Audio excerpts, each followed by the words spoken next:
continue. Okay, everybody. So I just hit record on the thing to record. I think it's the second part to the class. So first part, just in case people are only seeing the online version recording of it, we did some writing for the summary of why people are acting so weird. And then now, and I talked about the annotated bibliography that we were all that I was able to grade at least the ones that were submitted. So if you submitted it, I want to repeat that again, that it's 20% of your grade, so it's pretty important. At this point, all the people that submitted it now have a chance to do a revision, right? So that if there's, they were mostly all really good, most of them, but there were a couple that had some formatting issues and some other issues, but you could take a look at those. And if you've got it today, you've got until Monday to do a revision of your annotated bibliography. And if you didn't do it by today, then get it in so that you could have get credit. It's better to submit something even if it's not perfect and get graded for it than not to receive something and in turn receive an F for not submitting that assignment. And this one in particular, I've been stressing that it is important to get it in and get it done, because you could have been doing great the whole semester, and if you don't do this one, it will significantly bring your grade down, because it's 20% of the totals. Just remember, you'll only be working with 80% of the grade, and even if you've gotten pure A's, 80% of it is still the most would be a B- in the class. So imagine that. So get something in if you haven't already gotten something in. Okay, and then I will show you that in a moment, right? So the next thing I was doing, I shared my screen, right, to show that when you look at your annotated bibliography, you'll see a number, right? So it won't be a letter grade. But the way you figure out, like, what did I get? Did I get an A? Did I get a B? Of course, if you see 100, then you got an A, right? But if you, put any of the numbers, if you got anywhere between 92 and 96, then A-, and 88, if you got a 91, if you got a 87, you can see where in the chart on one column is the letter, and the second column, the middle column is the number. The last column is important too. I'll just explain it since we're here, because the last column is how in the grading system, it adds up, right? So it's worth 3.75 if it's an A- or if it's an A. And when it's calculating your grade, it uses that number system in it. And so what's great about that number system is if you've done extra credit, at the end of it calculating all those points, it adds 10 points to it, right? Automatically, and then that shifts the grade. For the third column is how it works inside of the grading system. The first column is what we've been using all semester, the letter grades. The middle column is how the numbers correspond to that letter grade. And even though in the grading system that I use, I put the letter, it converts it to a number, and this is the number that it would convert an A to a 4, an A- to 3.75, a B+ to a 3.35, a B to a 3. So that's for the grading system. Okay. While we're here, I'm going to go to. You'll see a little more than what you would see, because I think you can just go to yours, and then I will answer questions. I saw some people in the chat said they couldn't see their grades, so I'll make sure that everything's up to date. But I'm going to log into a previous year's to show you a little bit of what it looks like and what I can send to you in case you're a person that had lots of comments. I can send you a version of it. Okay, so now for the so this is not your class, this is a previous class, and you're seeing a little more of what the professors see. And so what the professor does when he goes in to turn it in, he sees the whole class, or she sees the whole class, they see the whole class, right? So this is not your class, this is another class, right? And just make sure it's 2021, right? These are their annotated bibliographies. So when I go into 2021, here's what I'm gonna type in this one. Maybe this is not the best example, I didn't do that. Hold on, let me go back.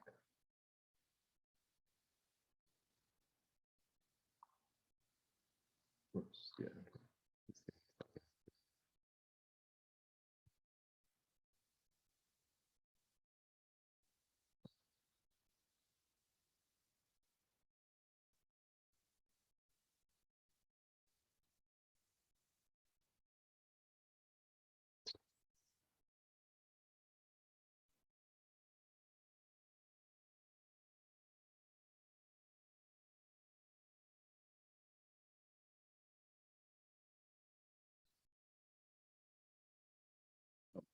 So if you look at this, and I'll make it just a little bigger. This is my previous class, right? So when they click theirs, let's say this student here, Jennifer, right? When she clicks hers and she opens it up and turn it in, she will see, okay, she will see a 90, right? So this is what she got in there. So then she would go to the chart, right? And say 90, what did I get? I got a B plus. And she might, okay, I can live with a B plus, I'm good. Let me see, or she could say, all right, I got a B plus, I want to make that higher. You know, what can I do to make that higher? So then she would look at here, that would be, you might see a little box like that, that's a comment, she can click it, right? But here, I was just crossing it out, right? And then,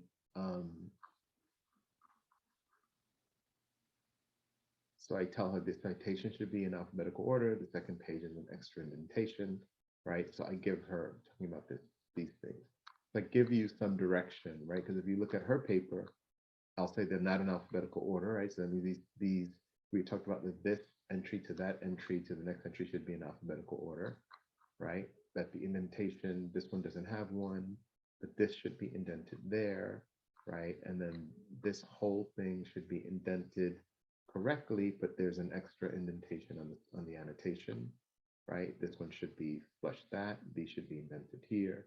So I give her that. Let me just click another student.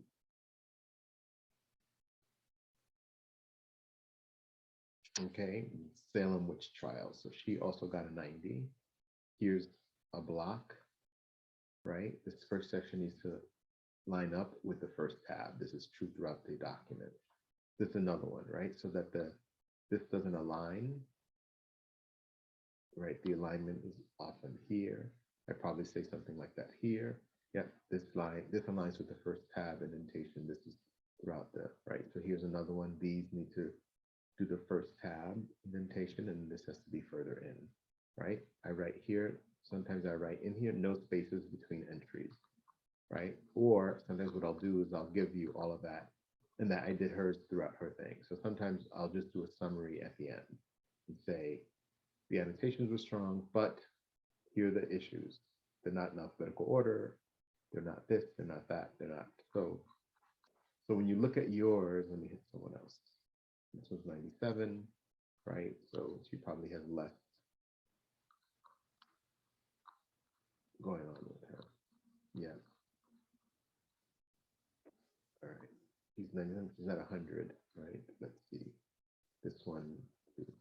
So here, sometimes you see a highlighted little box, you click the box. These subsequent lines get indented, right? So these lines get indented afterward. And then here, I'm probably telling her she needs the first line of this. She can get the second. Second.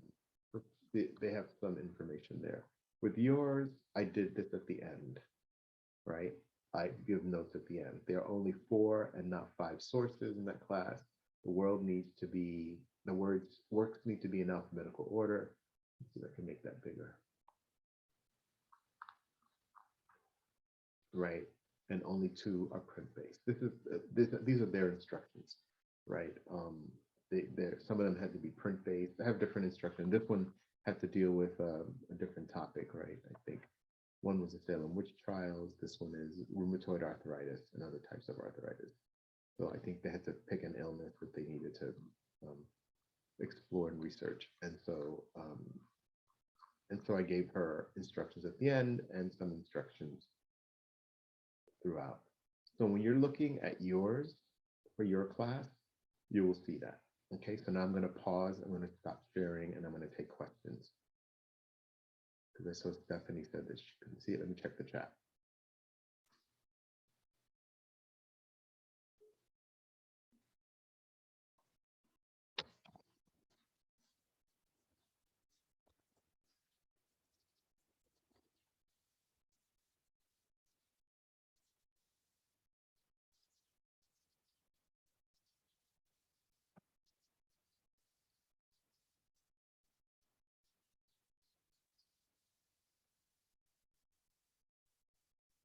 Okay.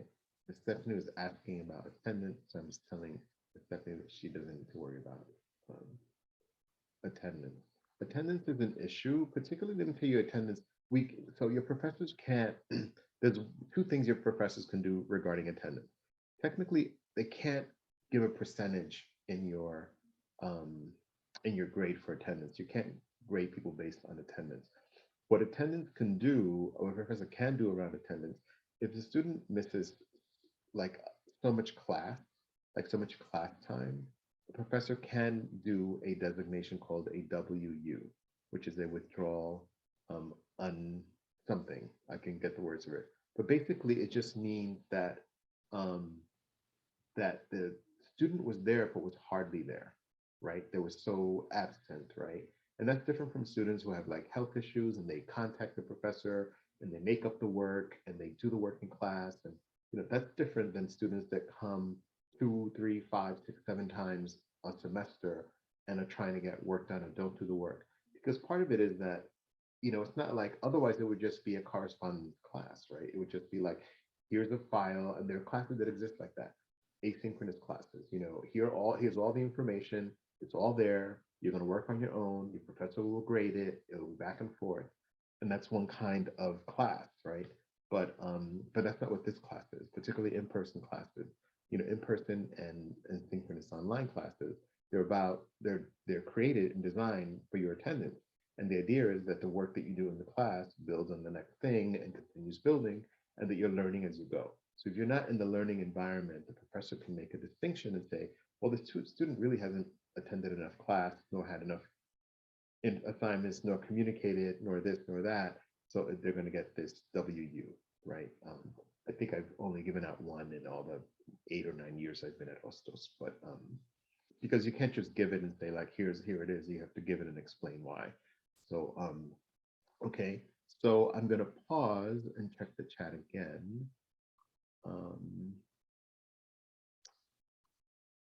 Okay, Professor, we going to have the last day line. I don't know. I'm not sure what that means, Abby. But maybe I'll just repeat it because I think when I came on camera before, so before we were still like writing and starting a little late. So yeah, I won't know until Friday if I'm cleared to come to campus. They say by the end of the day, I'll get an email and then whether I'm clear or not. So if I'm cleared, of course, I really, really want to be there. That's why I've been taking it easy, staying home, trying to get rest, and all that stuff so that I could, I don't know what, I'm just doing that so that I can stay strong.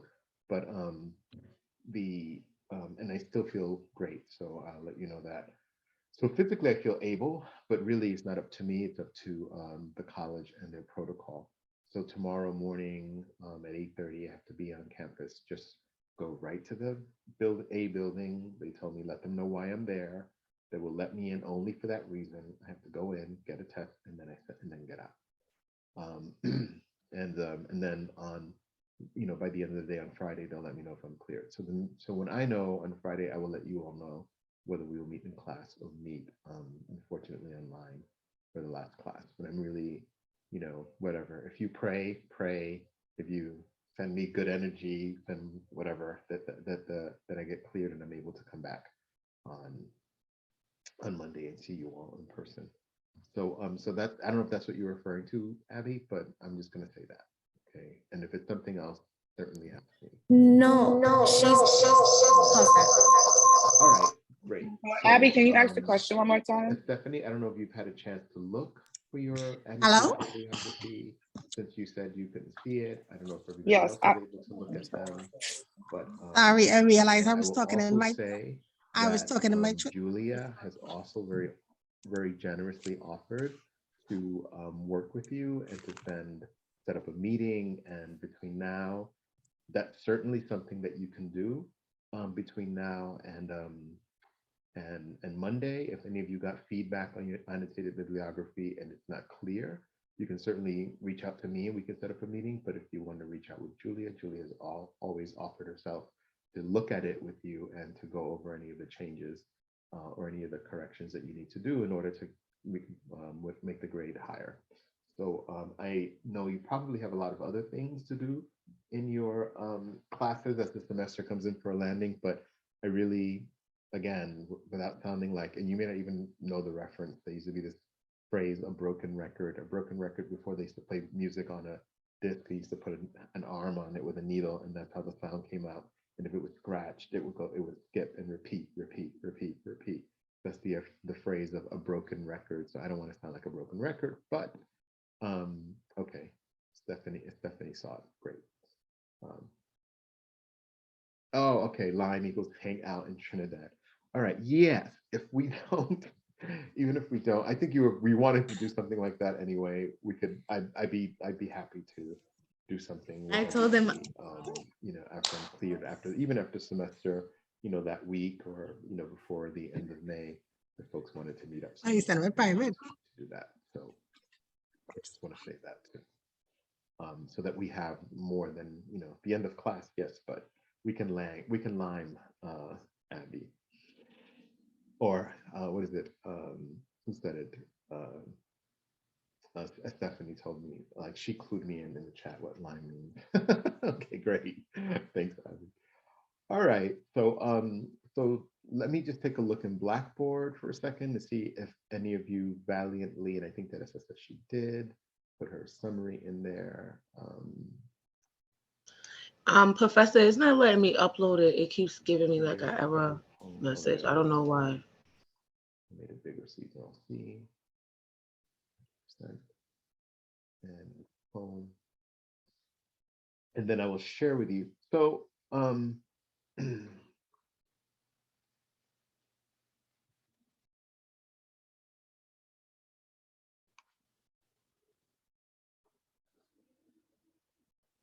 let's see. Oh, okay. So that I saw as the who actually uploaded it, and I think I'm not. Right, good. So I'm going to begin with Teresa's offering, and then any of you, I want to hear what some of the folks have given. So I think whenever you're writing an essay, one of the things that would be important, you know, and that's what the annotations are, right? So maybe this class would be like the summary, right? That the annotations are about that, your capacity, your ability to read an article and be able to summarize it, right? To pull out the information that's important, to pull out the main ideas, the supporting ideas, right? That is a skill that we've been working on this semester. And writing, as with anything, summaries, as with anything, the more you do it and the more feedback you get, the better you get at developing all of those things, right? So with Teresa, I'm going to take the liberty and read Why Are People Acting So Weird, and look at their summary, okay? And so now I'm gonna also say something as the final thing after class regarding these. So Teresa writes, the article talks about people's bad behaviors. Everyone is acting weird these days, and the impact of the pandemic has a lot to do with it. People are drinking more and using drug overdoses. Anxiety and depression are rising, and it is beginning to cause stress on healthcare centers.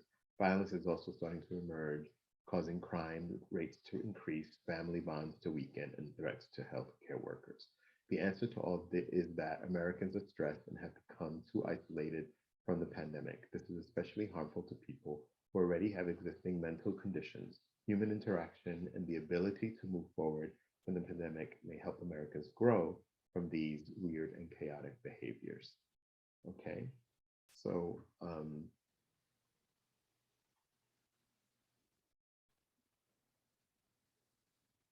how did that sound as a summary of the article? You can unmute, you can put it in the chat. You can also on camera, I'd love to see your faces if you can. And if you're moving around, all that, no, keep the cameras off, or if you're not in a place that's okay for, you know, to be seen, that's cool. But if you just unmute or you can unmute and unmask, or meaning put the camera on, or just unmute and type in the chat. So Teresa wrote a summary, right, of the article, Why Are People Acting So Weird? And I'm just seeing any reactions.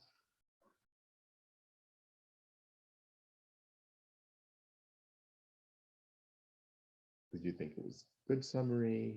Do you hopefully you remember the idea? I'm trying to do the summary as a way to go ahead, Melissa.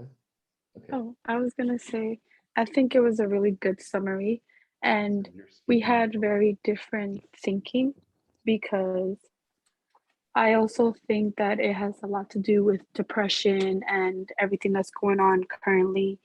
And I also believe that we as people are not like, we don't do well with isolation. Like, we need to be with other people. So Mhm. I wholeheartedly agree. Right. She brought up several of the main points in the article, right, without telling us every single detail, right? She gave us a kind of an overview of it, and then gave us some specifics. So even if you had not read the article, that you would have a general sense of what was happening, right? In the chat, there was a comment that it sounded well put together, right? Okay, great. Anyone else? Okay, teacher. Okay.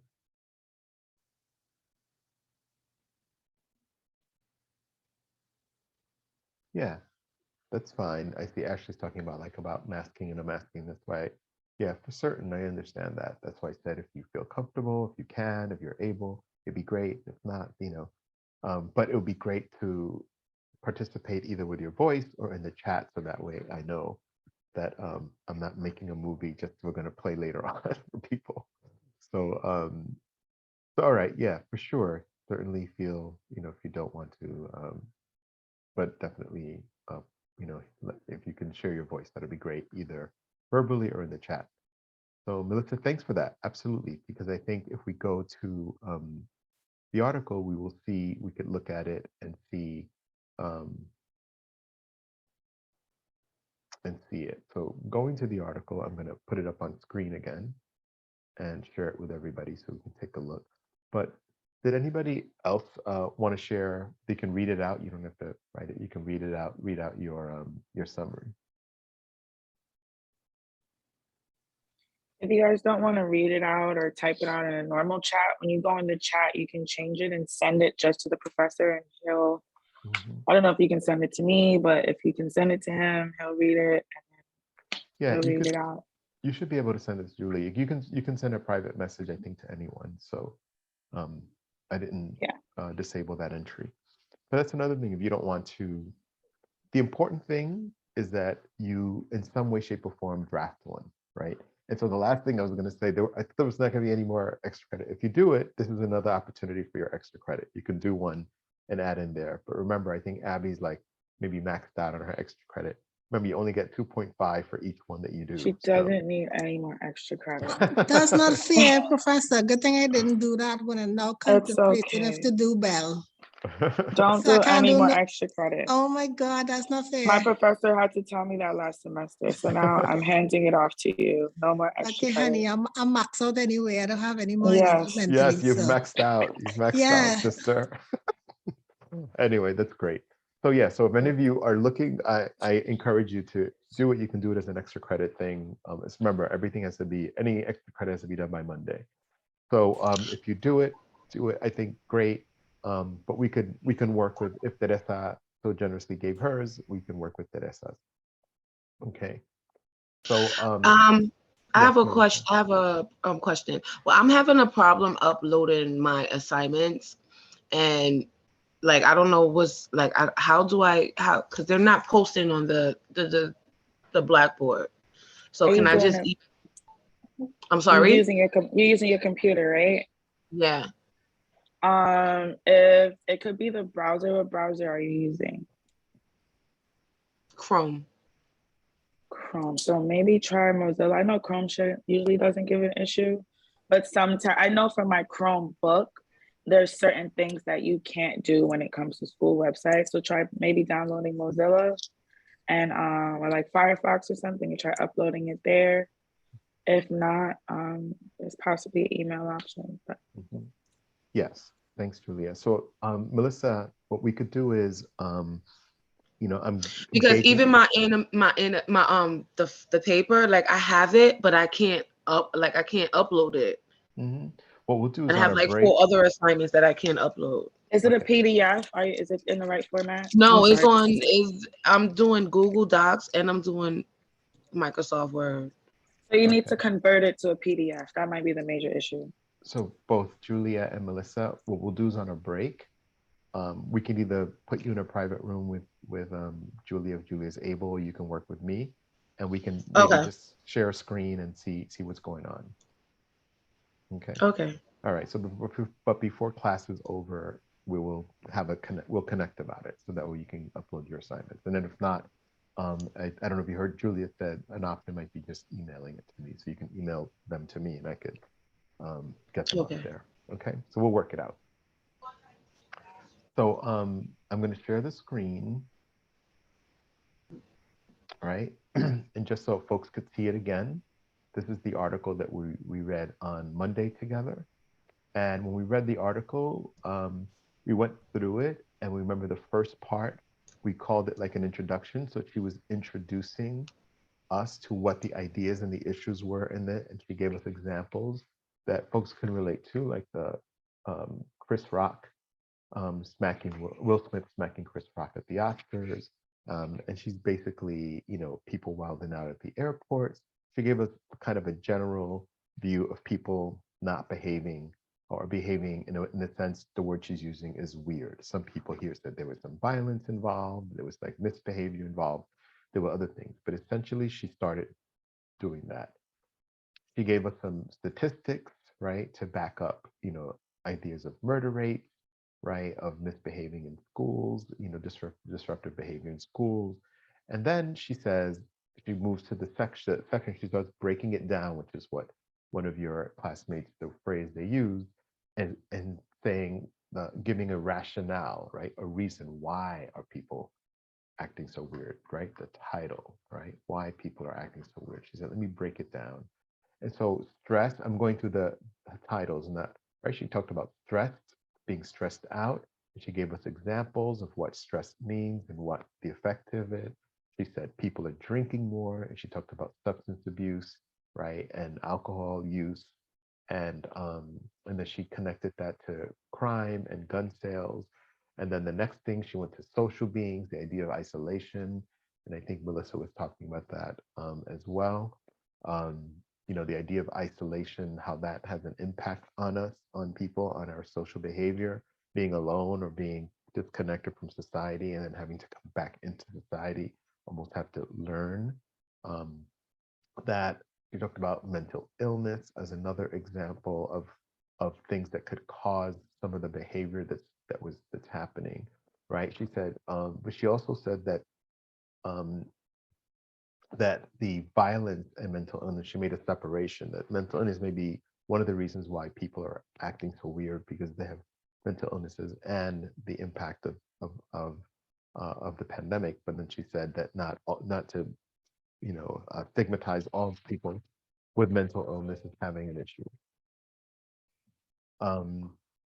Then she goes, and then that's the end, right? She comes in for a landing with the last 2 paragraphs of the essay talking about, and this is where we can look back at Teresa's summary and see, the points that she hit. And then the ending was saying something along the lines of that these social behaviors are here, but that it ended on in a phrase that came up in class on Monday was hope. There was hope to all of this weird behavior, right? That the hope was that as the pandemic loosens up, as things go back to normal, as people can gather again and we can develop our social environments, that that things will return to the pre-pandemic, right? Order that the disorder, may subside, may go down. It's not going to disappear because all those things existed. What she's saying in this is they were all increased, right? Exacerbated. Exacerbated means make bigger, right? They were all increased, by the pandemic. And so, so that's the summary that she summarizes with on a hopeful note in the last 2 paragraphs. Okay. So as you're looking at the essay, when you're reading it over the weekend, after class ends, and you begin reading it, think of its structure, think of its content, think of the words, and think of the things inside of it, right? And clearly the messages and themes. So I'm going to stop sharing and go back to Teresa's summary. So I'm going to now read the summary again. The article talks about people's bad behaviors. First sentence, right? Everyone is acting weird these days, and the impact of the pandemic has a lot to do with it. Second sentence, right? Gives us more information. People are drinking more. Then she goes into what's inside of the body, right? The main points: people are drinking more, drug overdoses, anxiety and depression, right? Violence is the next one, is also starting to emerge. And the answer is that all Americans are stressed and have become too isolated from the pandemic, right? So after the first two establishing sentences, Teresa's summary breaks down some of the things. There's not a whole lot of detail, right? But there's enough detail that we know, after having just skimmed the article and talked about the aspects of it, that Teresa thinks should be hitting the points. And then she ends, this is especially talking about the danger, the last sentence is, human interaction and the ability to move forward from the pandemic may help Americans grow from these weird and chaotic behaviors. And that last sentence almost summarizes the summary, right? That human interaction and the ability to move from the pandemic activity will help the Americans grow from these weird and chaotic behaviors. So it's a pretty good summary, and it's pretty good because we just identified the different aspects of it, the different points of it, you know, that it does encapsulate the ideas, and that's a great starting point, right, to have for the summary. And so it's good to have the summary because the summary will help you with your introduction, right? So maybe the entire paragraph that Teresa wrote will not be in the summary. I mean, if this was a longer paper, maybe there might be room for that. But I think the essay should probably get deeper into what the article is about. So the next step I'm going to do, any comments? I will continue to see Teresa's unmasked and smiling because she felt like right on. If I was going to get a grade, it sounds like I'll get an A on that summary. And you're right, you would get an. If we were grading it, you would get an A. And since you did it, I don't know where you are with extra credit, but you know it would be added to your extra credit if you did it. Okay, but yeah. So the next thing I want to do, so to let the class know in case you were not here on Monday, is that what will happen is on Wednesday, May 18th at 12:30 a.m., right? So you hopefully will all be sleeping or resting or whatever, doing whatever you do, but not waiting to see the prompt, but if you want to. But at 12:30 a.m., it will go live, right? So you will go to course content and there will be, right now you will see the just the essay talking about that it's going to go live and all that stuff. But then there'll be another thing, and I may be up at 12:30 just to check it to make sure it happens. And then you will see it. Then it'll be live, right? And it'll be similar to Turnitin. It'll be safe assign, and you will write your essay. You will go there. You will click. You will upload your document, and you will put it in there.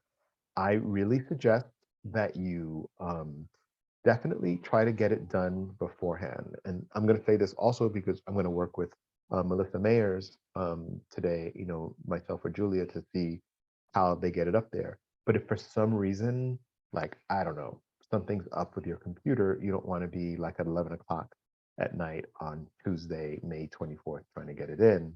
I tend to, that the day that I know things are due, like that afternoon and evening, I'm checking my email in case there's anybody like, Professor, I tried to upload it, I couldn't upload it, you know, that if I get any of those kind of emails.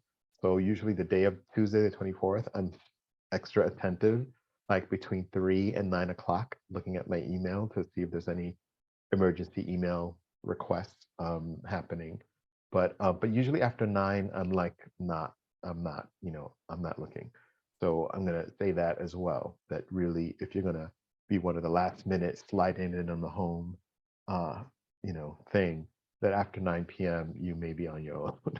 So you don't want to be, but anyway, so just to say that all of that is not to, that it shouldn't be, too difficult to submit things on it. And And the sooner you do it, the better. The sooner you do it, the better. Then you got that one checked off, and you can go on to your next thing or go off to the end of the semester. Okay, so that's the logistic part, right? So on Tuesday, May 18th, Wednesday, May 18th, 12:30 a.m., the link becomes live. You'll see the prompt. You can the safe assign thing to click to add your thing will be live from that point on. And then because this is an automatic thing, at 11:59 p.m. on May 24th, it closes. So even if you click at 12:00, you know, the 25th, it won't open. It just won't click, right? So so please, you've got a lot of time, get it in. All right, that's all I'll say.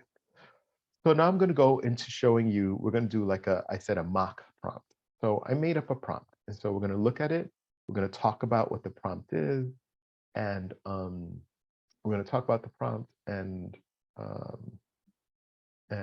we're going to go through the steps of a prompt, you know, and we've done it. It's not going to be something new, something we've been doing all semester. Okay.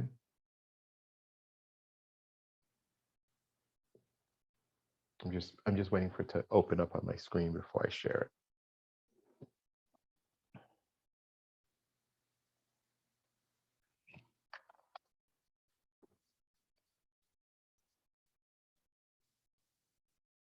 it. Okay. So another word for fake is mock, or mock is like imitation of, not the exact thing, not the real thing, right? A mock prompt. So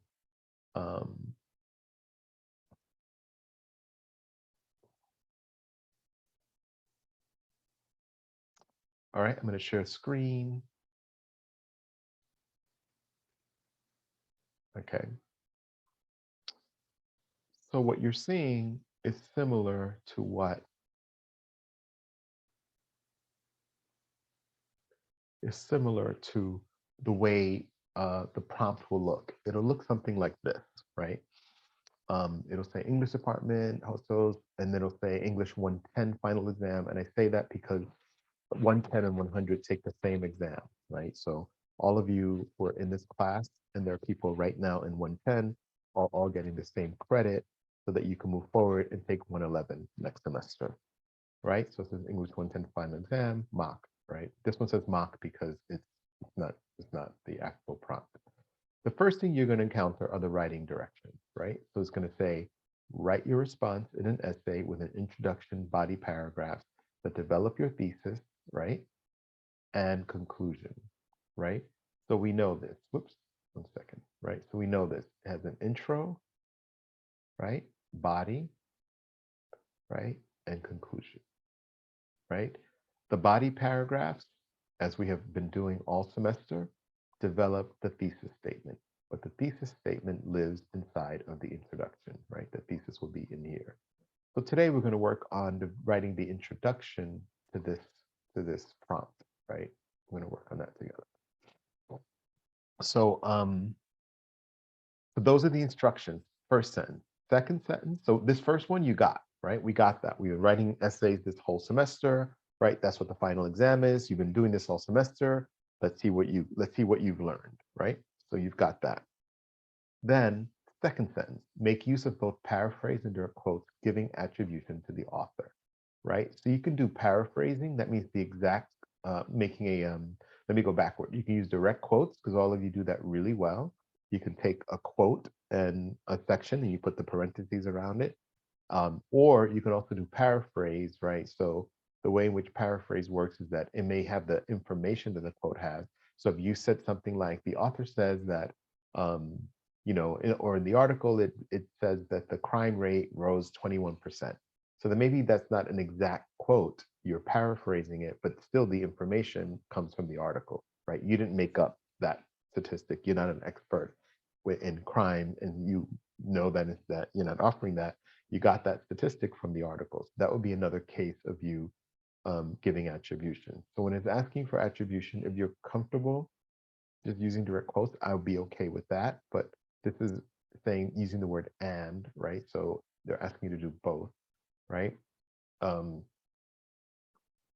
So, but I'm telling you, it would be in this case with us, it would be okay to do one or the other. Just for me, I'm breaking the rule. But normally, if you read this, it says paragraph, paraphrase, and direct quotes. That means you should do both, right? So, giving attribution to the author, all it means is that attribution is credit, right? And the way you give credit to the author is that you can use MLA in text citation. Now, it's not saying that's the only thing you should do, right? Because there may be different ways to give attribution, but it's saying that you must give attribution. So if you said something like, here's the direct quote, and you put the page number or the section number, right? That is the way to do MLA in text citation. And but either way, I'm going to say for safety, you should use MLA in text citation. That way you're clear that it's attribution, that you give the attribution. So again, if you look at the writing directions, it basically says two things. One, that you have to write an essay with an intro, a body, and a conclusion, right? And then of course it has the word thesis in there, and that will be for everyone, but that the thesis should be present. And then you're going to use paraphrasing and direct quotes with attribution, right? Then it says you must attach your response as either a PDF or a Microsoft Word file, right? And that was something Julia was offering Melissa, saying that maybe the file format that she was using was not correct, but this is telling you it's got to be one or the other, PDF or Microsoft Word file. Then we get to any questions. I heard a click. Let me open the chat. Okay. No questions. All right. No, I just heard a little sound, so I wanted to make sure that somebody didn't have a question. All right. So the first part is the writing instructions. Second part is the prompt, right? And the prompt is what you're going to respond to. All right. And here's the prompt that we're going to be working with today, right? In the Atlantic article, and I let you know, I'm telling you this, right? That this from the Atlantic. It's a monthly magazine. I think I mentioned that on Monday. In the Atlantic article, Why People Are Acting So Weird, Olga Khazan outlines how some people have been behaving during the pandemic. Okay, so in what ways has the pandemic affected people? Use evidence from the article to support your observations. Okay, so let's look at this a second, right? So the first sentence is basically making a statement. It's saying in the Atlantic article, people are acting so weird. Olga Khazan outlines how some people have been behaving during the pandemic. Does that sound right to you all? That first line, does that make sense? You can say yes, you can say yes, or no, you can say no too. Yes. Okay, good. All right, so that makes sense to you, right? And it's basically a statement. And then here's, in what ways has the pandemic affected people, right? That's a question. And that's all it's really asking you. There's not a lot to that, but in what ways has the pandemic affected people? And then it said, use evidence from the article to support your observations, right? And your observations are like, what did you notice? What did you understand, right? So it's saying, so here's the question, right? So I'm going to go like this for now. I'm going to copy it. I'm going to put it down here. I'm going to paste it, right? I'm going to make it a little bigger, right? And this is just me. You don't have to do this. You do it, right? It's basically saying, in what ways has the pandemic affected people? So at this point, what you do is the brainstorming, right? We did this in class last week with the practice one that we did in class, right? The final exam they used last year, which was about the 3 ways of meeting oppression, right? So this is asking us, in what ways has the pandemic affected people? So I'm going to come into the class for a minute just so you can see me and you can speak, right? So saying, in what ways has it affected people? That's a pretty open question, right? It's a pretty open, it's a pretty open question. It's not saying name 3 ideas, right? It's not saying identify and describe. It's not giving you that kind of direct direction, right, on how to answer it. It's not saying what are the top 3 ways that, Olga. So it's not giving you that. It's giving you a question, right? So it's asking you to think about that question. So is Q here today? Because Q was here last class, and no, Q's not here today. All right. No, Q not here. Yeah. No, I'm only mentioning Q for a reason. I'll bring Q back into the conversation at the end of the class. You miss his mouth? I of course yeah, sometimes, of course I miss his mouth, and sometimes I, whatever, we have to, bring him in for a landing, but he's always missed. I always miss students when they're not here. Even if I don't see you, but I see all your names, so that makes me excited to see all of you.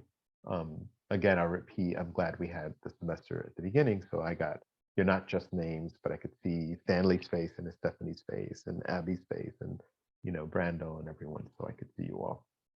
All right, so then so let's answer that then. I'm gonna go share the screen again, right? And we'll say, in what ways has the pandemic affected people? Now, of course, it's not asking you, necessarily to think about it, right? But it's saying in relation to the article. So what are the ways it has affected people? Anybody can unmute and say, this is one way, this is another way. How has it affected people? Mentally.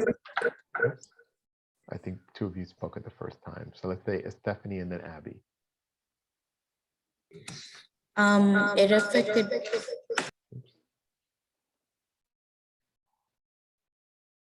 All right, yeah, I think Stephanie realized she has an echo. Abby, do you want to respond then?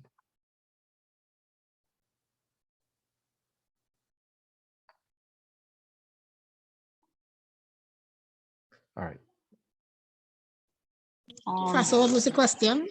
Right there, the one that's on the screen. In what ways has the pandemic affected people? This is a relationship to the Mentally, it affected some people mentally.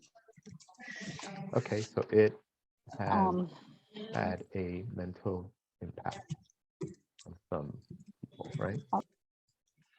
Right? That's according to the article, right?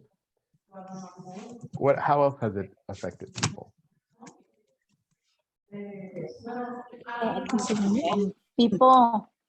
People are becoming more violent and anxious.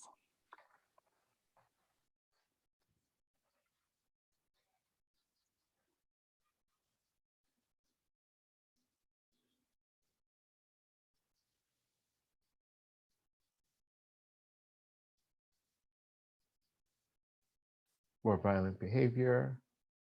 I'm going to say, only because it's a mental impact, I'm going to put anxious here, right at the top. It has had a mental impact on people. Anxious, or I'm going to say anxiety, right? As an example, right? Okay, so we've got two so far, right? Mental impact on people, that has affected people by their behaving more violent behavior. What's another? Let's come up with two more ways in which the pandemic is affecting people. Or three. Also, people are becoming more lonely and angry. Okay.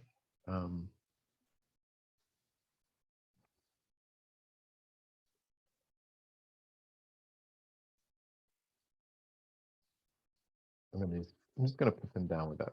Okay. That's another way it's affecting people. People are drinking more. Yeah. And let's come up one more.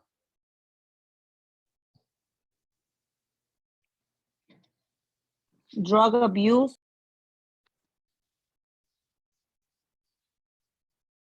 Okay. So we've got like 5, right? We can probably name a couple more, right? But if we're saying, now let's go back to the question. In what ways has the pandemic affected people, right? So we're saying that the pandemic has had a mental impact on people. She says that. The pandemic has affected people by more violent behavior. We said that. The affected people becoming lonely and angry, right? There's 2 other ideas. Has affected people because they drink more, and they affected people because of drug abuse. So these are all possibilities, right, or answers to this question, right? Do we, we can have more, right? I'm sure we could do more. Okay, let me just do this here. Okay, as Stephanie says, I'm gonna type it up. People's jobs, some people lost them, some people started working home, a lot of people were on unemployment. Okay, that is all true because we know that from the pandemic, right? The article, though, if we go into the article, doesn't really go into a lot of detail about that, right? Will people agree with me on that? Yeah. Yes. Yes. Yes. Okay, great. So great. And Stephanie, I want you to keep that information though in your head. That's why I was thinking of Q, because I want us to be able to make distinctions between what the article says and what we experience in life. And that's what Q is giving a lot of examples of life that were true, that we know because of was Q and others were talking about what they see on a day-to-day, the Dunkin' Donut and, what they were adding to what Olga Khazan was saying. So I want us to just be clear that information is true, but we're looking at the article, right? So first, to be able to look at the article and say, these are the things in the article. Okay, so if these are the things in the article, right? And we took the prompt question, right? One of the things we did is we took the prompt question, right? And I just wrote it big so that I could have it, separated from all the other texts in my brain. And then I made a list of saying, I'm going to think about the article, right? Now, another step, if you're working on the article, right, is to go in there and to say, all right, this idea of mental impact, let me go to the section of the mental impact and look at what she says, and maybe even underline it or highlight it, and then go into, let me just even go here, like go into the article here. Oh, people are drinking more. Let me just do this here, right? I'm gonna do this. I'm gonna highlight it. Where's the highlight? There's that. I'm in PDF. So in PDF, you can kind of do things like that. I'm gonna scroll down. What was the other thing? This is isolation. We were talking about, people talked about drug abuse, right? So here's mental illness. So here's a whole section of mental illness. So I'm like, oh, let me just highlight this section, because this is the stuff about mental illness. And he says a lot of good things there about that. And then the other point that I was making was drug and alcohol abuse. So let me find where that's at. This is in here somewhere. I know. Oh, wait, I did that one already. Oh, and here about anxiety. Here, Christine is talking about people acting rude and uncivil because feeling stressed and overwhelmed, right? We're talking about this impact. I'm going to hit that and highlight that here. So, I'm doing this here, but if you were home, you could do it the way you want to do it, right? If you have access to Adobe, if you can print it out and do it on the paper, underline it.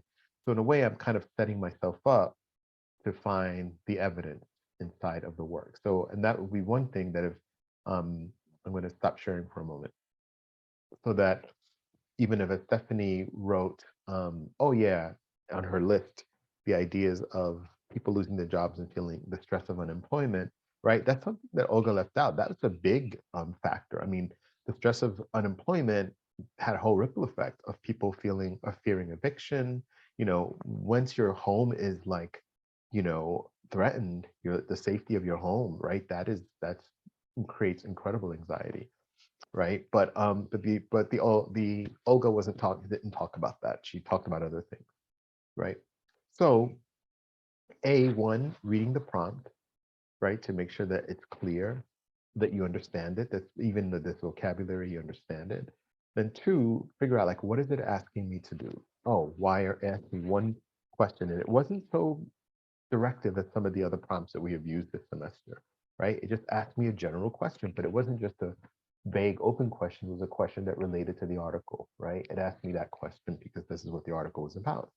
So then very easily, and partly because, we also had a great summary at the beginning of it, and we did a little bit of a skimming and a review, we're able to look at that question and boom, like with popcorn, as it pops up, write down the different some things. And the reason why I wrote 5, remember we say, because if we want to craft a thesis statement, right, that maybe we're going to use all 5, right? Or maybe we're going to craft it in a different kind of way. But or maybe we're just going to use 2 or 3 of those. But we have the option to begin crafting a thesis statement, right? So I'm going to pause for a moment and see if anybody has questions up until this point. Reading the prompt, understanding what's being asked of you, and then brainstorming.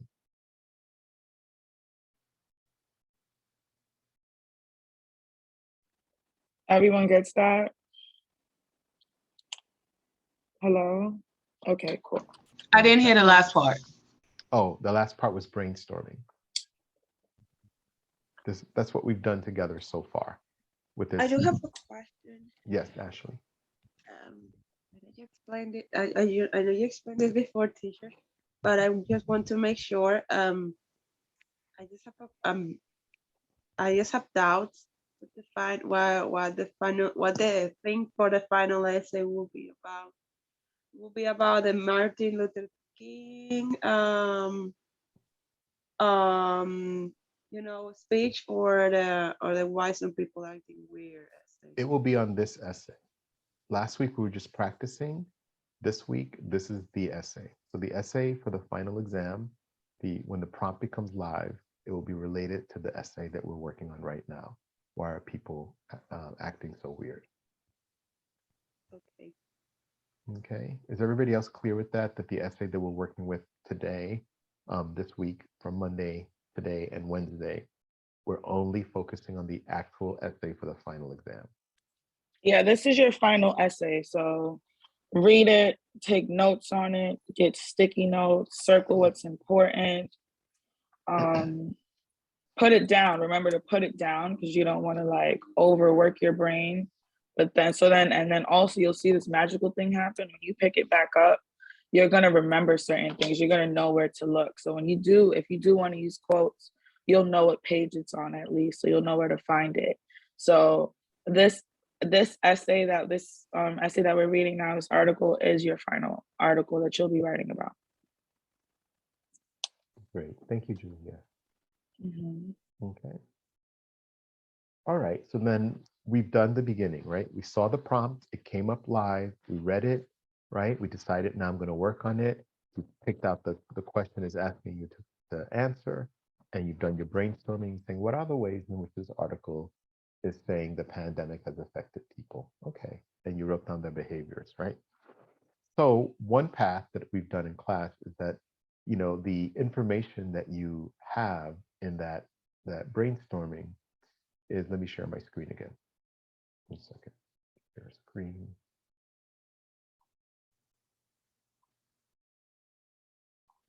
Okay. So now we've got this list, right? And Julia set this in class, and one of your classmates set this in class, said what I'm going to say now. And they said some of usually the prompt, right? The prompt itself has language that you can use to construct your thesis statement, right? So in beginning with this here, right? This is what it's asking you to answer, right? It's asking you to say the ways the pandemic has affected people, right? It's saying in what ways, but it's saying the ways that the pandemic has affected people, right? So one way to begin doing that is to directly answer the question, right? The pandemic has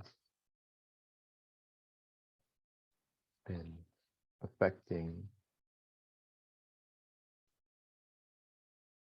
people, right? And let me look what I have written here, right? We kind of have the mental impact, right? We have here violence, behavior, people becoming lonely, right? And angry. That's also emotional, right? This is emotional. Drinking is more, behavior, and drugs behavior, right? It's activities that people are doing. So we're seeing, an idea, the mental impact, right? Violent behavior, right? So there's a couple ways we can go in terms of crafting a thesis statement. What could be like the next thing that we write? The pandemic has been affecting people. We can say by, or we can affect.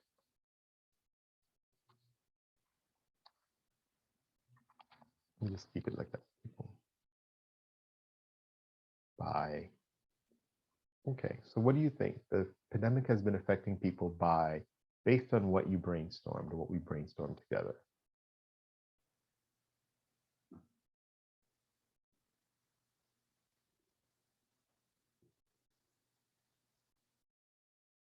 I'm just checking the chat to see if anybody wants. You can put it in the chat. I mean, isolated and drinking more. By, okay.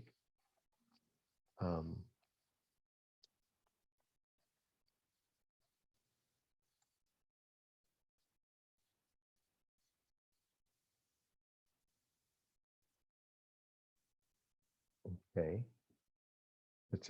We're gonna put down a couple of things and then we'll take a look at it and draft it. Okay. Anybody else want to offer something?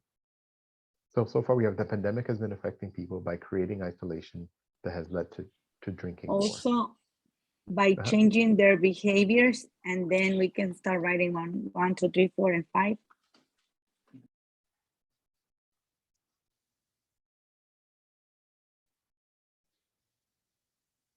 And you said to list some of them, like, let me see what was one. So we took out behavior, so we could look at behavior like more violent, right? Feeling lonely and angry, right? Or we could think of more violence. When we think of behavior, we can say drinking more and abusing drugs, right? We could do another one, and we could just leave it there. Oh, we already have drinking more. Okay, but let's keep going. I'm going to keep not edit and clean as we go. What about something else? What else can we say? The pandemic has been affecting people by, based on what we've seen here.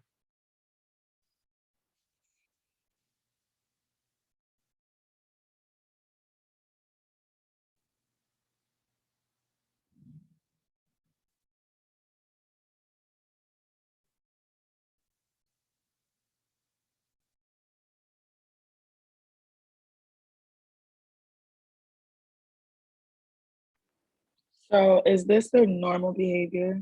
Is this what we're used to?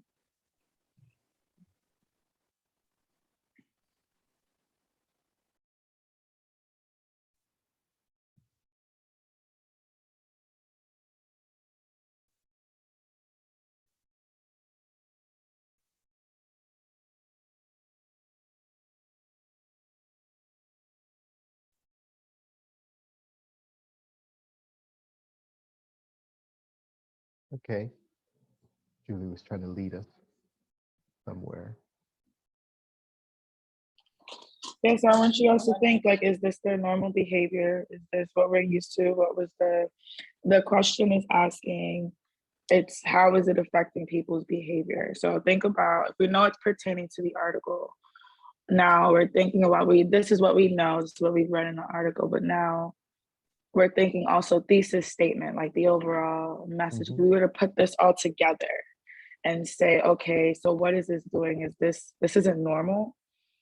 So how would you put that? I probably said it, but you know, in your own words.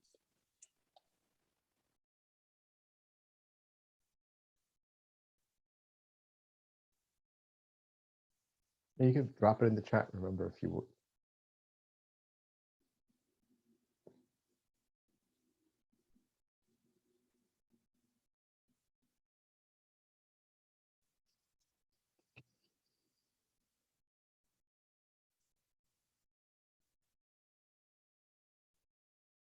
I'll just give it another 30 seconds in case somebody puts something in the chat, and then we'll move forward.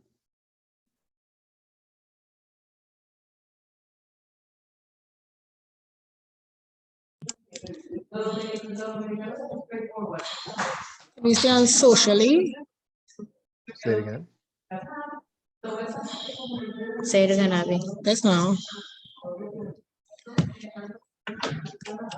On socially impact their way of interacting with others. I'm going to put it down here.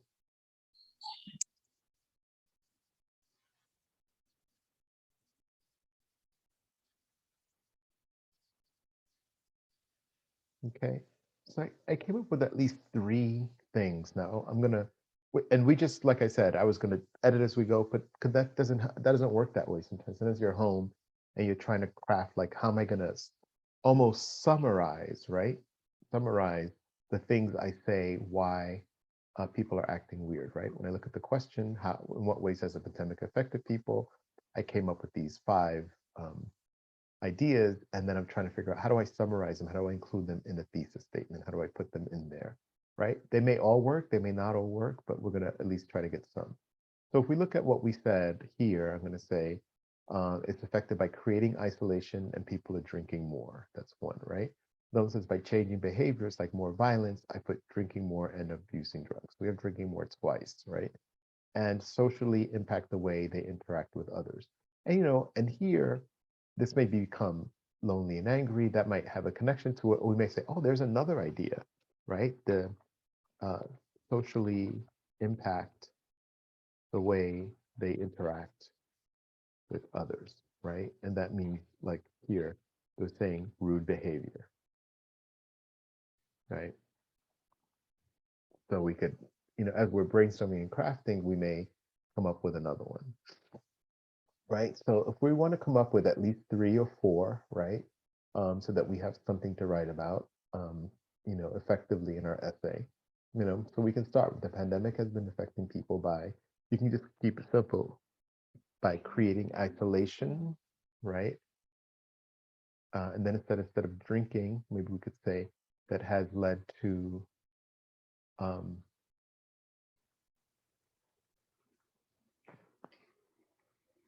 how people interact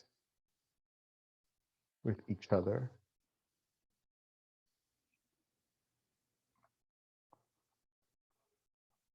right? By changing their behaviors, like more violence, drinking more, and abusing drugs, and socially impact the way they interact with others, right? And I'm going to take this.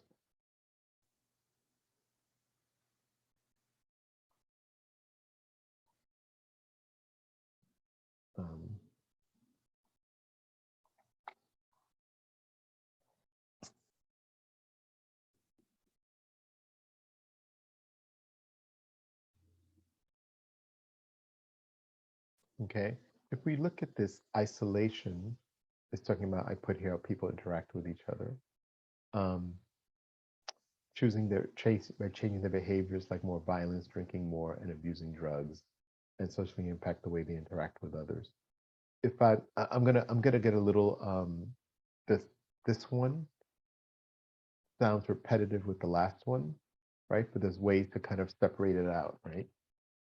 So so up here we said we talked about the mental impact, right? About anxiety and anger, right? And that might be, that the isolation was including the isolation in terms of rude, the ideas of loneliness and separation right here. Let me just separate them out here so we can see them. I'm going to do this.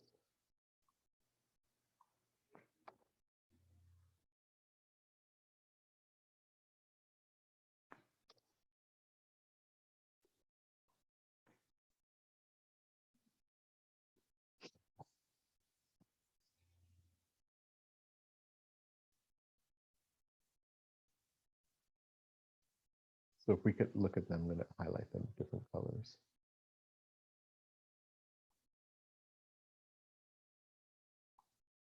Oops.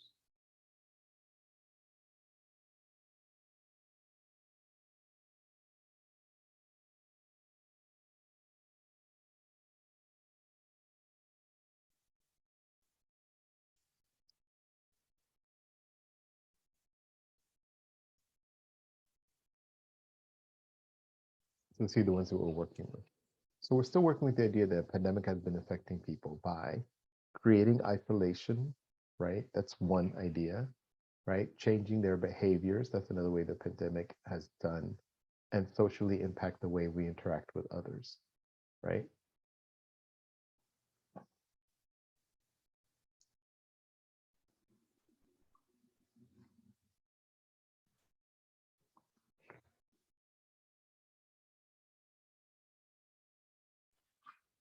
So I was saying, I'm hearing an unmute.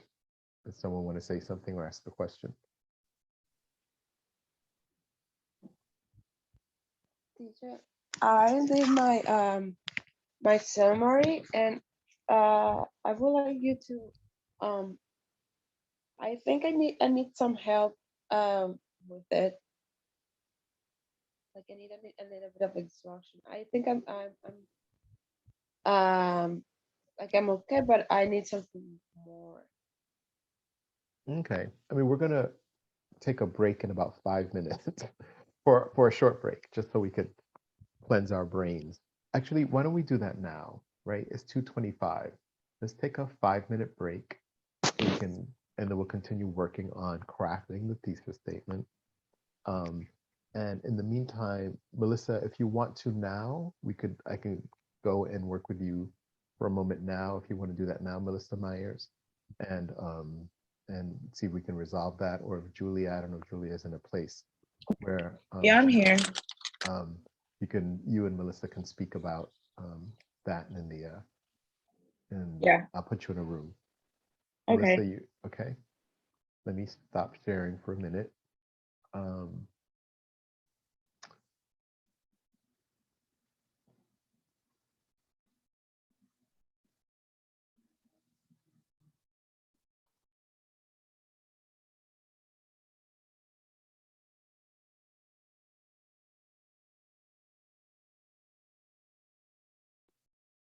So Julia and Melissa, I'll put you there, and then we can check back. Okay. I'm gonna put you there.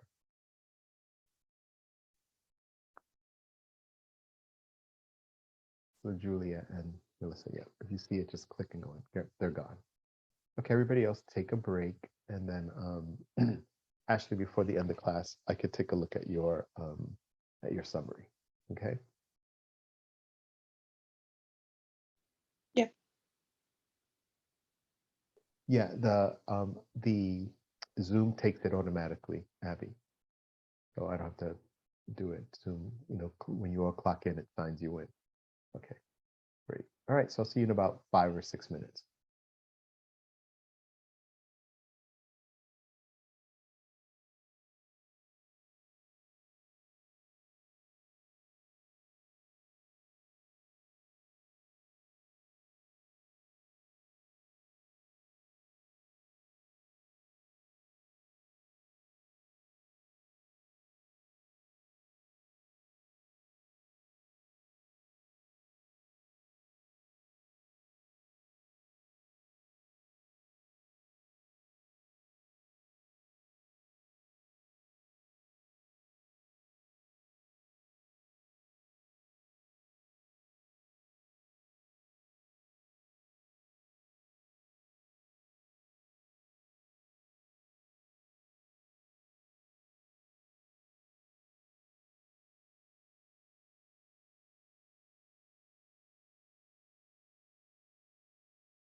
Oh, Professor? Professor, I got a question.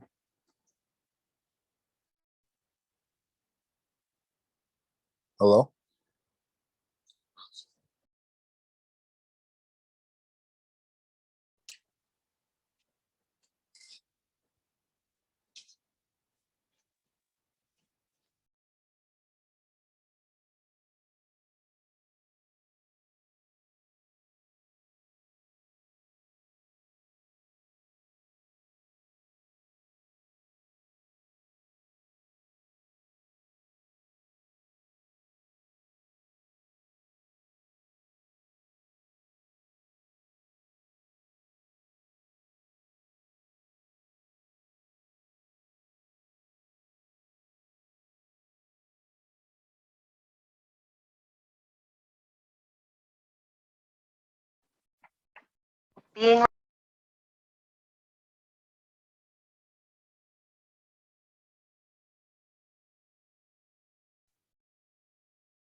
Hello, Professor?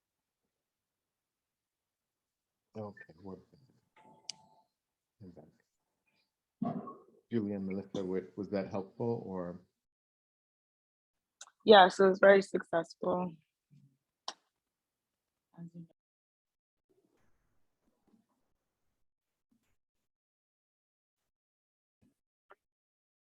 You're back, yes.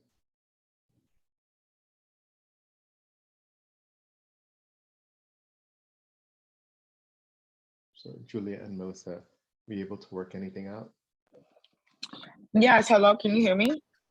Yeah, I figured out how she showed me how to do it. I can't hear you. Thank you. because I have my headphones on. Okay, I heard a thank you. You guys worked something out?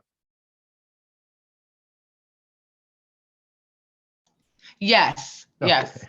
Right. Thank you. I'm sorry. I was talking to you and I was saying they're not answering, but I didn't have my earphones in. So I didn't hear It's you all cool. when you were speaking. Okay, good. Excellent. Thanks, Julia. Okay.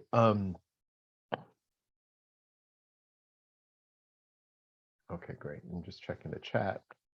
There's like a lot more to do sometimes when you're doing stuff online. Okay, 1 second.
Okay.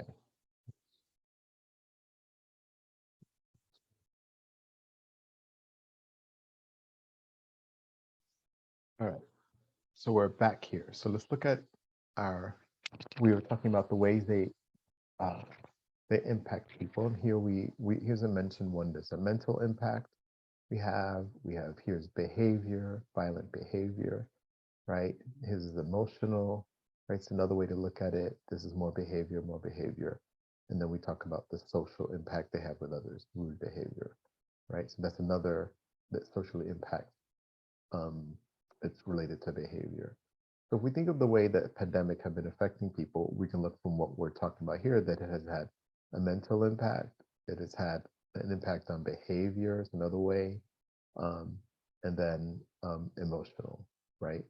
So there's another way we can craft that, but I'm going to save that for a minute, right? So let's go back here. So we're noticing, if we look at this, that yellow and green one are similar, right? And I did some wordsmithing that made it feel that way, right? creating isolation. But isolation, so let me go back to the article a moment, right?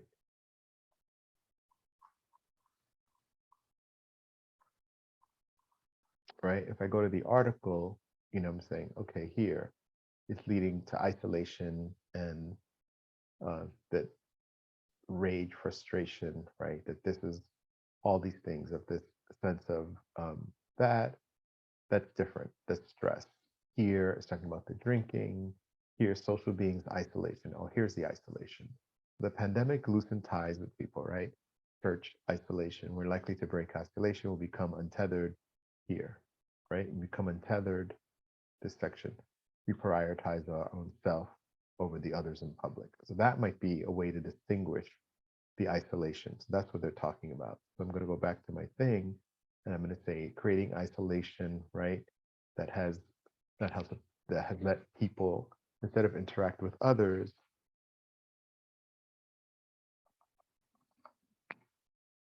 to think more of themselves than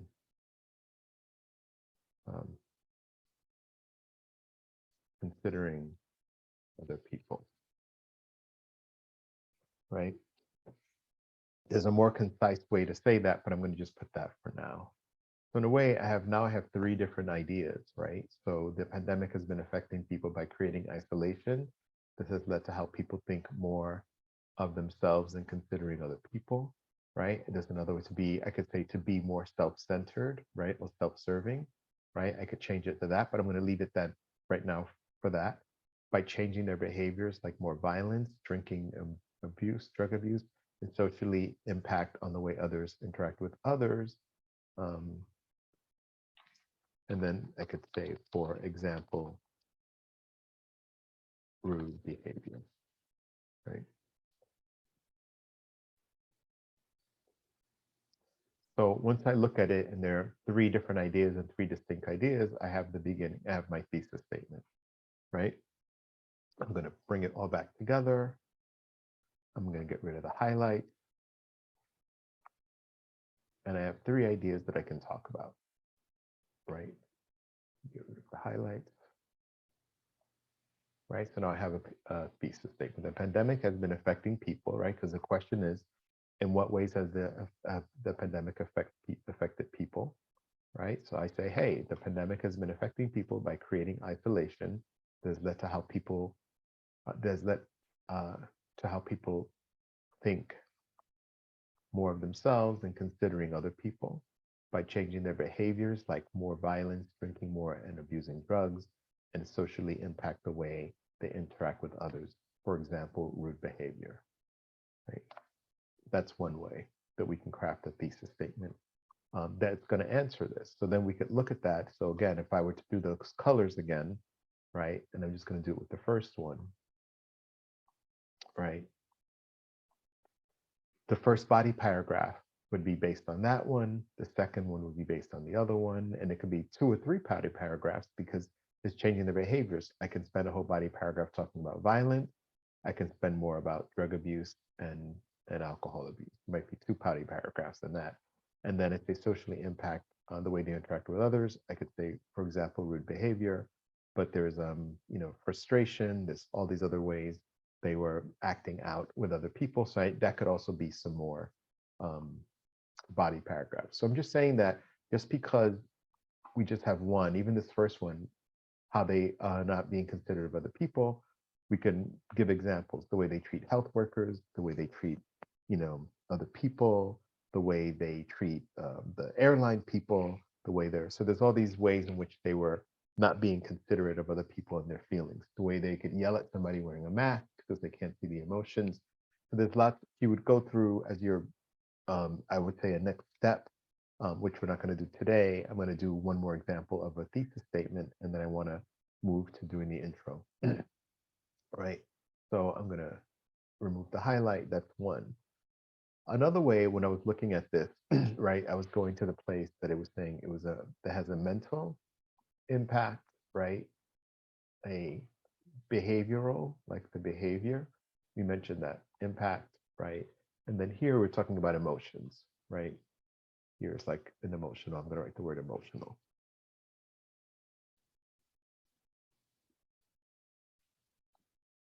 right?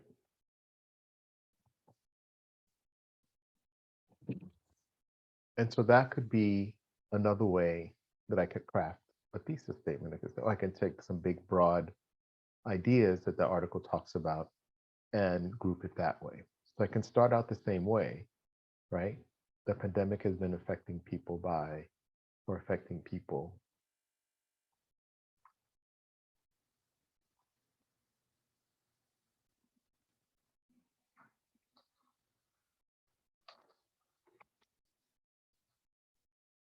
Right, people's emotional, mental, and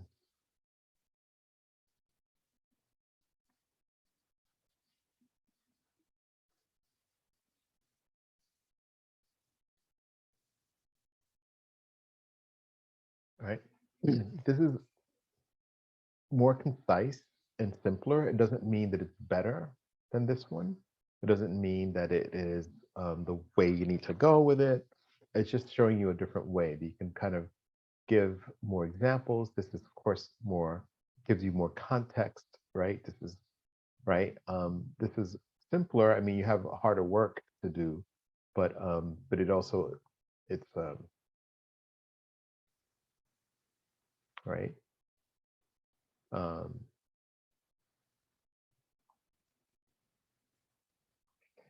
can even change the grammar, help people emotionally, mentally, and their physical behavior, right?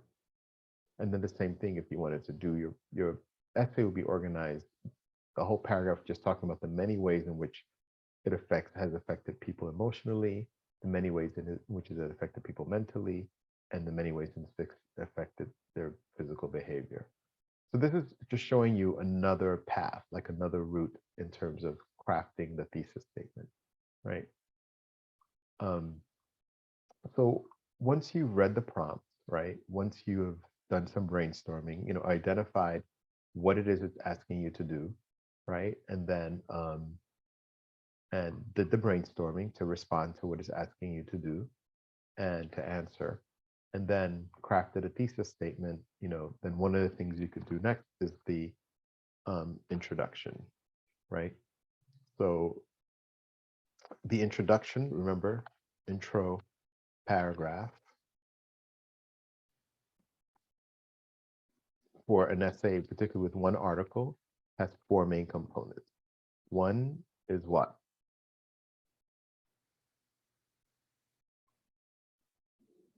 Anybody want to unmute and say or type in the chat? What's one component the introductory paragraph has to have? There's going to be 4. Whoops.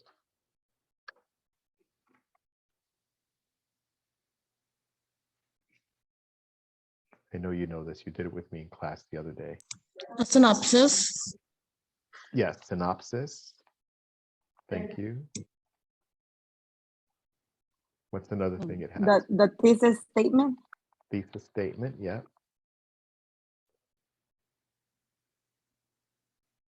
And the conclusion. No, Pardon me? the conclusion Pardon? is, no, this is just, we're talking about the introduction, the intro Okay. paragraph. Right, it would be, the intro paragraph would be there, then we could talk about, later we could talk about like the body paragraph. That's the whole essay. And the conclusion will be the last part, right? But for the intro, it has a synopsis, the thesis statement.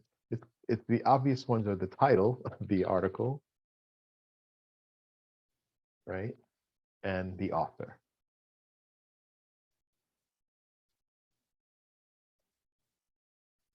Right? So that would be the introduction, would have all these 4 pieces. So for synopsis, that's why I said it's great to write the summary, right? If you write the summary, that helps you already know what you need to do from your synopsis, right? The thesis statement, we just craft it.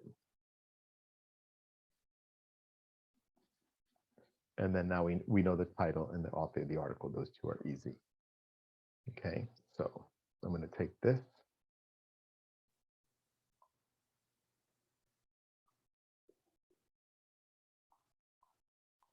Okay, it just froze. All right. Okay.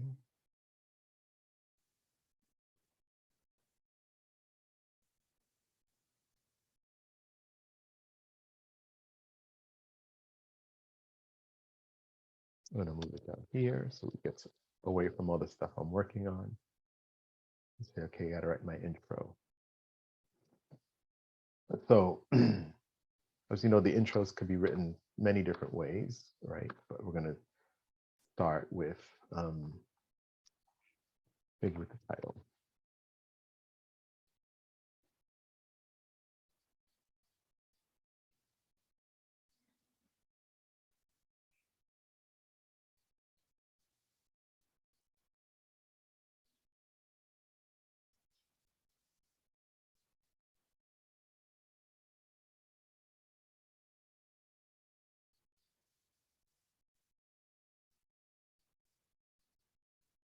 Let me just go here.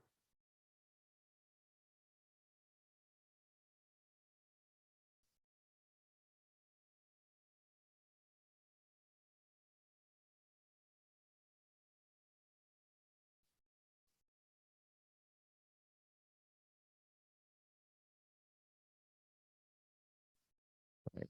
I'm gonna go borrow. Let's see. Hold on one second. I'm gonna go right to Teresa's summary to see if there's stuff in the summary I can pull and bring into the essay. One moment.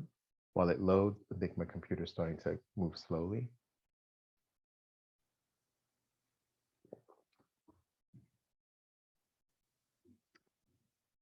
Okay.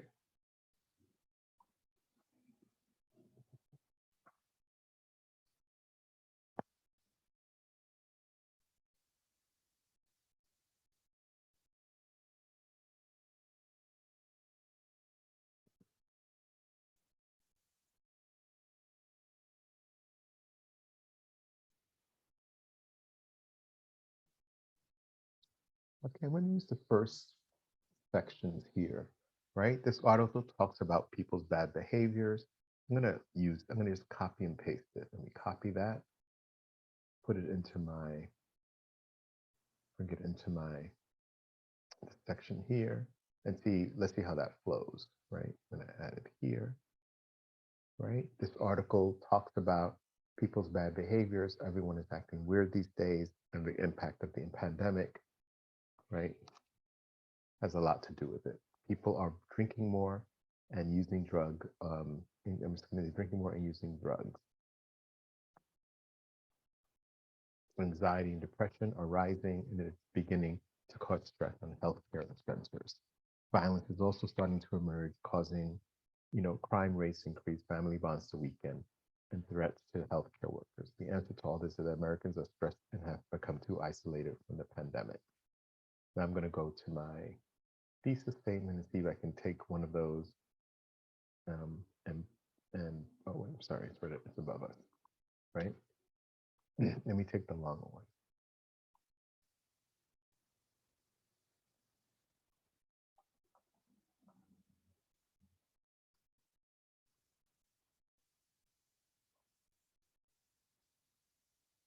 Right.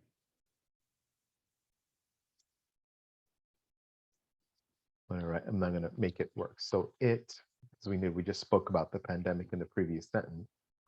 I have to say it again. It has been affecting people by creating isolation that's led to how people think more of themselves and considering other people, by changing their behaviors like more violence, drinking more, and abusing drugs, and socially impact the way they interact with others, for example, rude behavior. So I would now, let me just make it just a little smaller so we can see it all in one page. I mean, on one screen.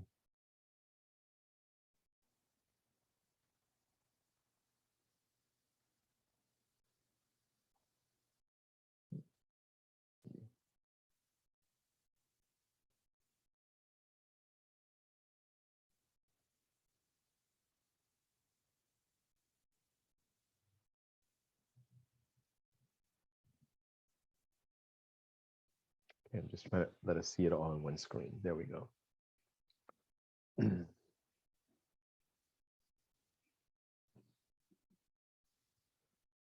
I'm going to indent the paragraph because it's the beginning of the paragraph so we could see that. Okay. So I'm going to read the whole thing. And Why People Are Acting So Weird is written by Olga Khazan and appears in The Atlantic magazine. This article talks about people's bad behaviors. Everyone is acting weird these days, and the impact of the pandemic has a lot to do with it. People are drinking more and using drugs. Anxiety and depression are rising, and it is beginning to cause stress on healthcare workers. Violence is also starting to emerge and causing crime to increase and family bonds to weaken and threats to healthcare workers. The answer to all this is that Americans are stressed and have become too isolated from the pandemic. So it has been affecting people by, go into my thing, creating isolation that's led to how people think more of themselves and considering others by changing behavior like more violence, drinking and abusing drugs, and socially impact the way we interact with each other, for example, rude behavior. So this is okay, but if we notice there's like some repetition here about drinking and more about that, so I might go back and edit maybe I'll take some things out of the synopsis so it's not repetitive, so you can take it out from here or take it out from there. But I would be conscious of repetition. So I can take this sentence out, right? And I think that might clear up some of the repetition. So if I go, White People Are Acting So Weird, this is written by Olga Khazan and appears in The Atlantic magazine. This article talks about the people's bad behaviors. This is mostly literally copy and pasting with a little bit of editing of the summary, right? This article talks about people's bad behaviors. Everyone is acting weird these days, and the pandemic and the impact of the pandemic has a lot to do with it. Anxiety and depression are rising. It is beginning to cause stress on healthcare centers. Violence is also starting to emerge, causing hate crimes to increase, family bonds to weaken, and threats to healthcare workers. The answer to all this is that Americans are stressed and have become too isolated from the pandemic. I'm going to say because of the pandemic.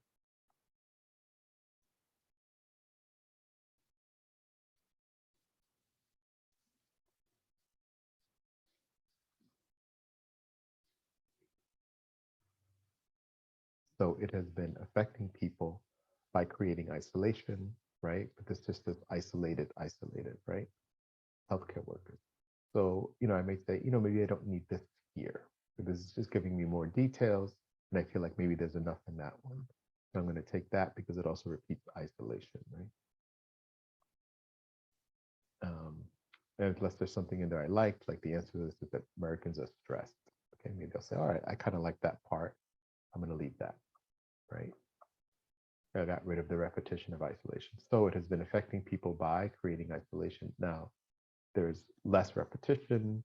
We still have the 4 pieces, right? Here's the title is present, and actually the first thing that we see, right? And again, that's not like the rule, right? The author is clearly named in it. This is the introduction, right? We should know who she is, right? Clearly named. We've got a synopsis here, right? And then we've got our thesis statement down here, right?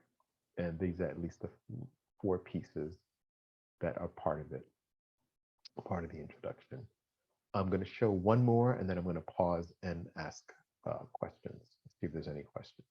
So that's one way, right? But these are the elements that we have here, right? But this doesn't have to be the way in which we craft it. It doesn't have to follow these 1, 2, 3 in this order, right? You can start with, like, some of you do this naturally, right? When you're writing your article, you start with like some general big idea, like, the United States, or we could say the world, has been feeling the impact of the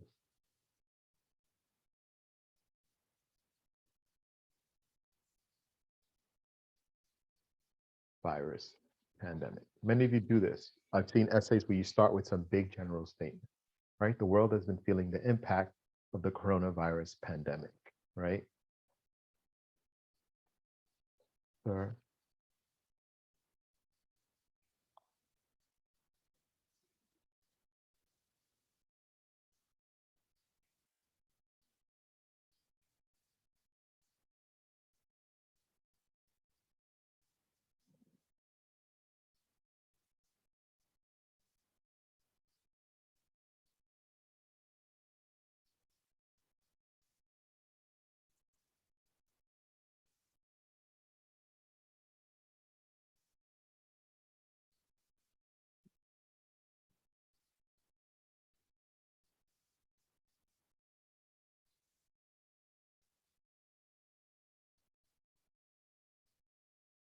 Right? So I put the author Olga Khazan's article, Why People Are Acting So Weird, highlights both the behaviors and the reason why. Okay. I'm going to take a piece of the synopsis from before because I think it was useful and why, right? And then it says, paste. Everyone is acting so weird these days, and the impact of the pandemic has a lot to do with it, right? Why? And then I'm going to take this out. That seems repetitive. I'm going to say, okay, this is useful. Anxiety and depression are rising, and it's beginning to cause stress on healthcare centers. Violence is also starting to emerge, causing crimes to raise, family bonds to weaken, and threats to healthcare workers. Right? The answer is this: Americans are stressed. I'm going to go back to the original one because she said more stuff in there. Right? I'm going to add here, people are drinking more. I think that's like another good piece to add. And I'm going to bring it back into my, right? And I forget where we put it, but I'll put it right here, right? Or maybe I'll put it someplace else in the second sentence, right? Paste. Right? So if you can see from the way I started this right away with the title of the article and the author, and then go into the synopsis, and that here I start with a general statement, right? That is just true, and then I go into I have the article, I have the here, but let me finish. I put the synopsis, and let me use the other prompt, right?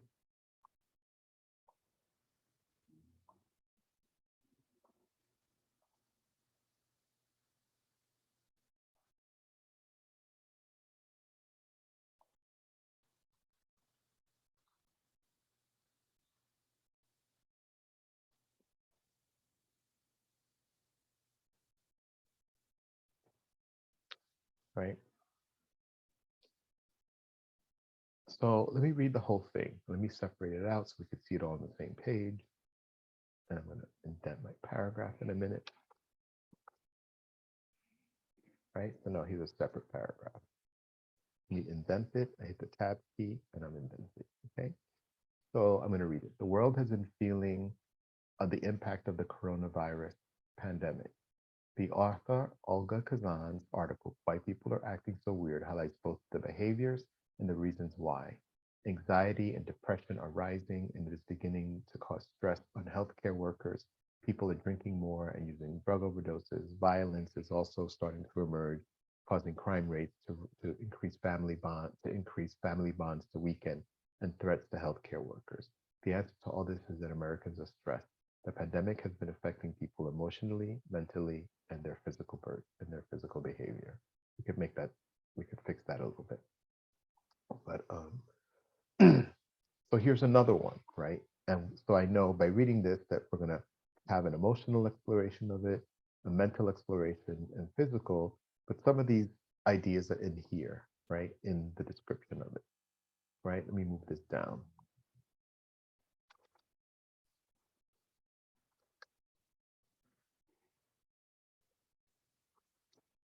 So they're both on the same page. Okay, so I will do the same with this one, right? I'll use the same colors, right? Here is the author's name. Make sure I check it off. The author's name is here, right? The article title is here, nice and clear, right? So we know exactly what article we're talking about. here, it starts, the synopsis kind of begins there, right? And that one, I think is purple.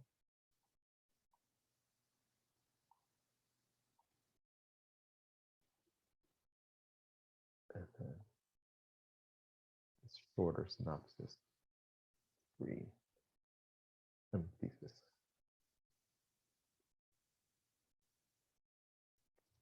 So we have 2 possible introduction paragraphs, right? If you go back to the introduction paragraph has a synopsis, the summary, thesis, right?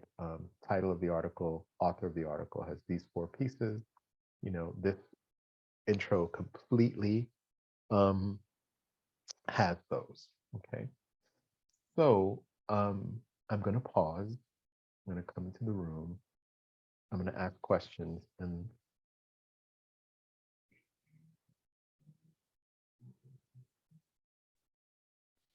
I'm sorry, can you go back? I want to take a picture, please. oh yes, okay. Yeah, I'm gonna send that file that I worked on. I'm gonna send it to everybody. So how's that? But I'll go back so you Okay, get. So thank I'll you. do the picture so you have the insurance of having the picture. Okay, and then I'll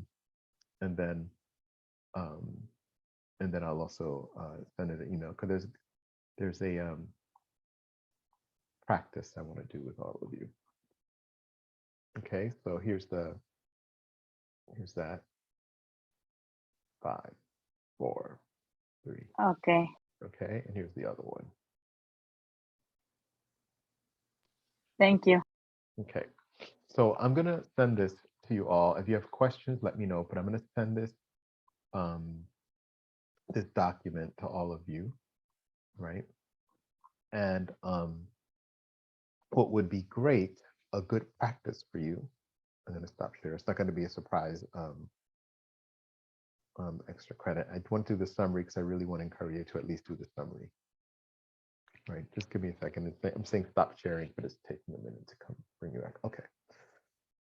So again, I'm going to pause to see if there are questions, but what I would love for you to do is to look at those 2, to look at the brainstorming, to look at the intro paragraph, right? The introductory paragraph, and for you to craft at least what would be the body paragraph, right?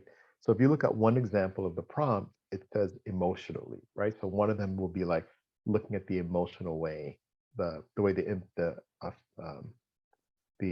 pandemic has been affecting us emotionally. I forget what the first one was, but let me look at it right now. The first one talked about affecting people by creating isolation that has led to how people think more about themselves than considering other people, right? So so that one would be that. So that body paragraph would be that one. So for your own practice, right, it would be great for you all to come into class next week, Monday, with at least one body paragraph. If you want to do 2, if you want to do 3, go for it. But to use one of the 2 introductions, and for you to craft what would look like, what the next body paragraph would look like. Is that clear? Yes, Yeah. for me. Yeah. Yes. Good. Yeah, you Yeah. guys can possibly, if you're lucky, you could possibly use it in your final. You'll just have to add like, if the question pertains, like, or you can use information, like, so it'll be beneficial. Yeah.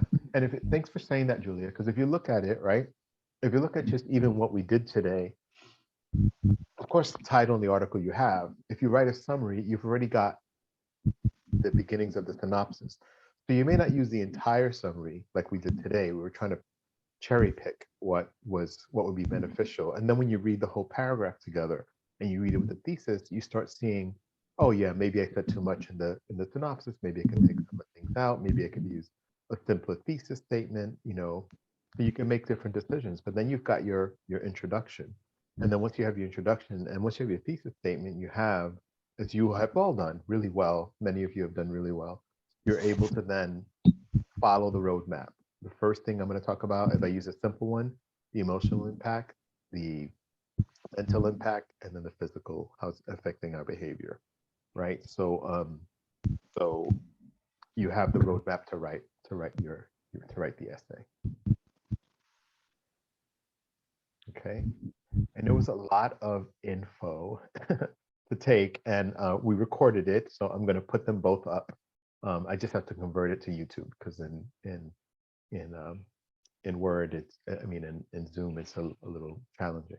But I'm going to update it. There'll be so in the area that is the final exam right now in course content. So when you go to course content, let me take you there for a minute so I can show you where. So if you go to course content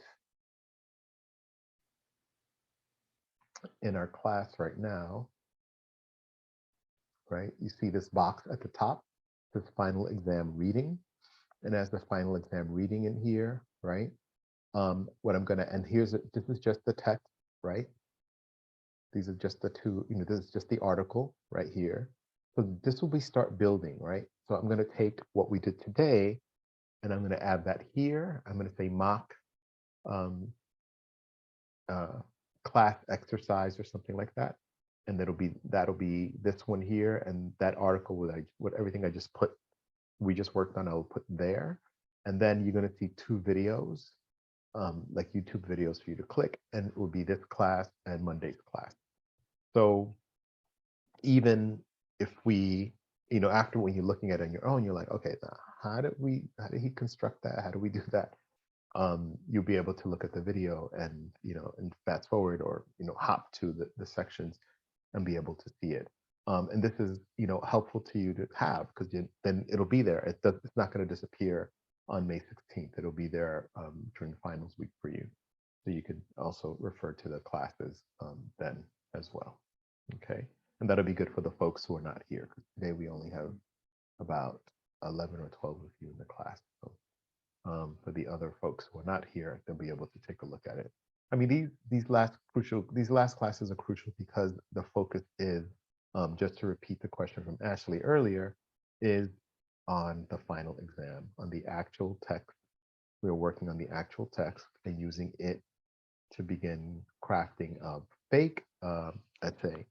But there's elements like if you write a summary, that summary is going to be useful, right? It's not just an exercise. As you saw with the exercise, we're going to be able to pick, information from our summary to include in our actual essay.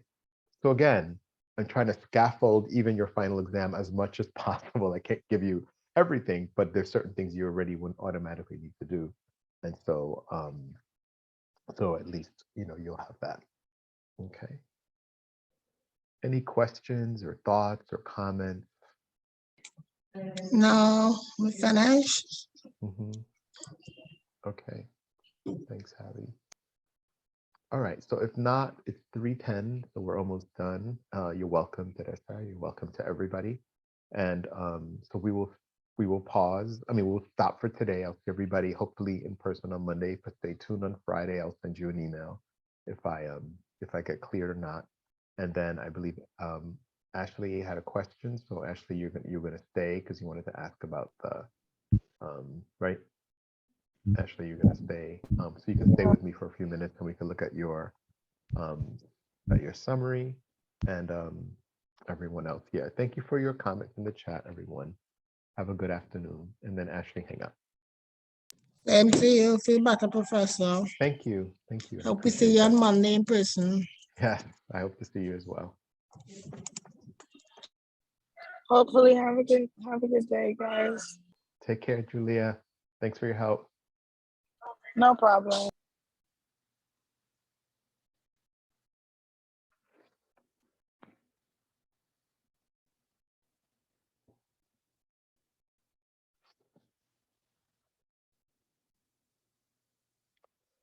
Okay, Ashley, let me see if I could do this. I already sent the Google Doc invitation to your emails. So Okay, let me open it. Let's see.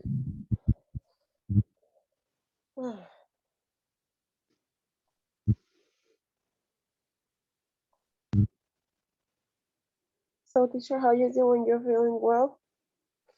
Yeah, for the most part, I'm feeling pretty good. You know, yeah, for the most part, I'm feeling pretty good. It's just my nose might sound a little nasal, like congested, but I could breathe. I don't, I'm not having any congestion. And luckily, knock on wood, and all those other symptoms that people have with like body aches and fever and chills and feeling weak and fatigued and all that.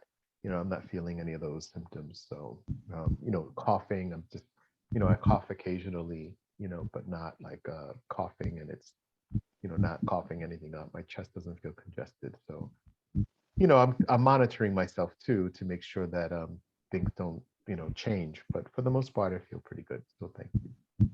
Oh wait. Are your bots feeling tasteless or something? Say it again.